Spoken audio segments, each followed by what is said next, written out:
Gaano ba talaga kalakas ang Pilipinas kung sakaling sumiklab muli ang isang World War?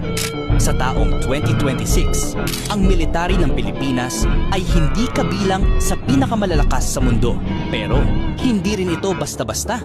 Ang Armed Forces of the Philippines ay may humigit kumulang 160,000 active soldiers at higit sa 1.4 million reservists na pwedeng tawagin kapag may malaking digmaan. Sa himpapawid, ang Philippine Air Force ay may mga modernong fighter jet tulad ng KI-FA-50 Fighting Eagle, mabilis at kayang magbigay ng air support sa laban. Sa dagat naman, ang Philippine Navy ay may mga modernong frigate gaya ng BRP Jose Rizal, FF-150 na may advanced radar at missile para sa depensa ng mga isla. Pero kahit may mga modernong kagamitan, may isang bagay na mas mahalaga, ang alyansa ng Pilipinas. Sa ilalim ng Mutual Defense Treaty, kapag inatake ang Pilipinas, maaaring pumasok sa depensa ang United States, isa sa pinakamalakas na militar sa buong mundo.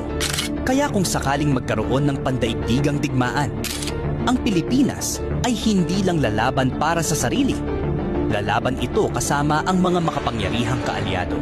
Pero ang tanong, kung sakaling sumiklab ang World War ngayon, kaya bang ipagtanggol ng Pilipinas ang sarili nitong mga isla, lalo't sa China? Ano sa tingin mo?